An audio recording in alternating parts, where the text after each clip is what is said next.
Баршаңызға сәлем достар, оразаларыңыз қабыл болсын. Сіздерге дертке ем арнасы пайдалы болу мақсатында осы ораза айында ауыз ашып жатқан құрманың пайдасы туралы айтатын боламын. Ең алдымен құрманың сан түрлі пайдасын айтайын.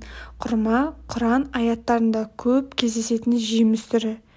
Имам келтіргендерге жәннатта әзірленген небір дәмді тәтті астардың ішінде құрма да айтылады. Рахман сүресі 68 аятта Алла Тағала Құранда ерекше мән берген бұл жемістің химиялық құрамын зерттеген кезде көптеген пайдалы заттар анықталды. Құрма адамзат баласының барлығына танымал, ең көне жеміс болып табылады. Өзінің нәзік, тәтті әрі құнарлы сипатымен қазіргі таңда да көптеген әлем елдеріндегі маңызы зор жеміс болып саналады. Ғалымдар бұл жемістің барлық жаңа қырын, таңқаларлықтай ерекшеліктерін әрі таңдаулы ас екендігін ғана емес, небір түрлі ауру-сырқауларды таптырмас емші екендігін анықтады. Сондай-ақ Құран аяттары да біздің назарымызды құрманың адам баласына берер пайдасына аударуда.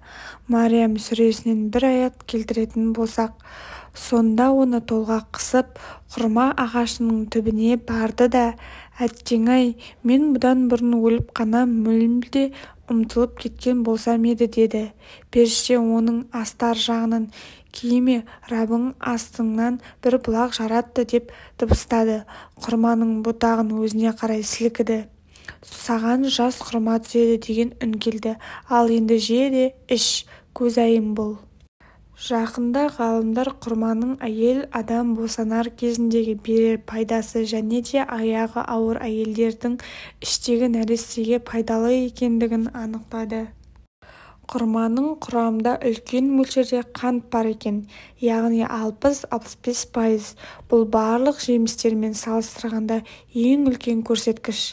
Дәрігерлер әйел адамдарға жүктілік кезінде және де босанатын күні үзбей осы жеміс шырын ішуге кеңес береді. Себебі бұл жеміс шырыны ағзаны әлсіздірген, анаға күш береді. Сонымен қатар босанушы әйелдің ағзасына жаңа туылған нәрестеге өмірінің ең алғашқы сәтінен бастап өте қажетті ана сүтін құрайтын химиялық реакциялық жүзеге асуын қамтамасыз етеді. Сондай-ақ босану кезінде әйел адам көп қан жоғалтқандықтан қанның құрамында қанттың мөлшері төмендеп кетеді. Құрма ағзадағы қантты толықтырушы болып табылатындықтан қан қысымының төмендеуін болдырмайды. Бұл жемістің құндылығы өте жоғары болғандықтан әлсіздік басқан және де сырқаттан әлсіреген жандарға өте пайдалы. Өйткені құрма адамның күш-қуатын қалпына келтіреді. Бұл анықтамалардың барлығы Алла Тағаланың салиқалы Мариямға не себепті бұл жемісті жеуге әмір еткендігі даналығын көрсетеді. Себебі құрма ағзасына күш береді және нәрестенің жалғыз қорегі болар ана сүтінің түзелуіне көмектеседі. Есте болар жайт, құрманың құрамында ойдың жүйелі болуына және денсаулыққа пайдалы 10 түрлі элемент бар. Бүгінде ғалымдар адам баласының тек қана құрмамен суды азық етіп бірнеше жыл өмір сүре алатындығын анықтап отыр.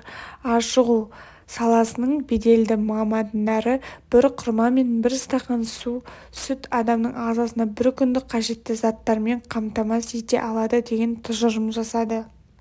Құрманың құрамындағы оксидант химиялық зат заманауи медицинада босанатын әйелдерге жәрдем беретін препарат ретінде қолданылады. Оксидант босану процесін жылдамдатады. Көптеген ғылыми дерексөз бұл препаратты жылдам босандыру дәрісі деп сипаттайды. Бір қызығы, босанған соң оксидант ана ағзасына сүт түзуші затқа айналып кетеді екен.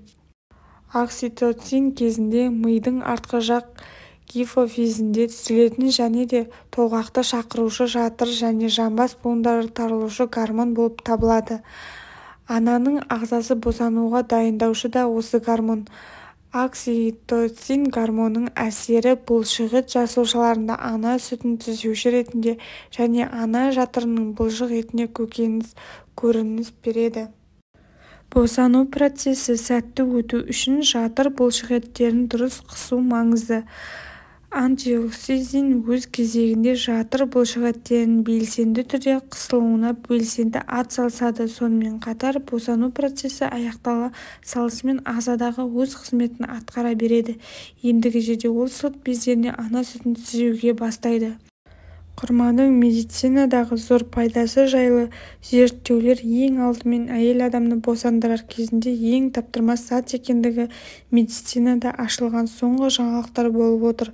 Алайда бұған дейін 1040 жыл бұрын Құранда Алла тағаланың Мариямға бұл жемісті жүктілік кезіндегі пайдасы мен босануын жеңілдету жеміс екендігін өз даналығымен білдіргені айтылып қойған. Сонымен қатар құрмада ағзаға тез сіңетін және де жылдам ыдыратушы қант шырыны бар.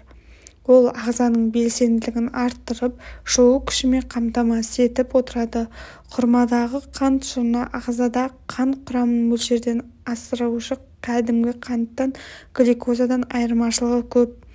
Қант құрамындағы қанттың көтерілуі бірнеше сырқаты бар жандар үшін өте қауіпті. Соның ішінде қант диабеті кезінде қант құрамында қанттың көбеюі іш құрылысқа зиян тигізеді. Ең бірінші бүйректің, көздің, жүрек, бұлшықеттің жүйке талшықтарының қызметі бұзылады.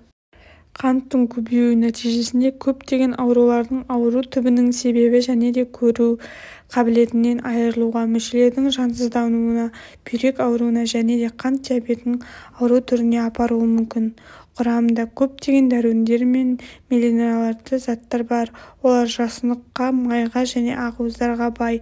Құрамында минералды заттардан натрий, калий, кальций, магний, темір, күкірт, фосфор және хлор бар. Сонымен қатар құрамында А дәрумені, В1, В2, В3 және В6 дәрумендер бар.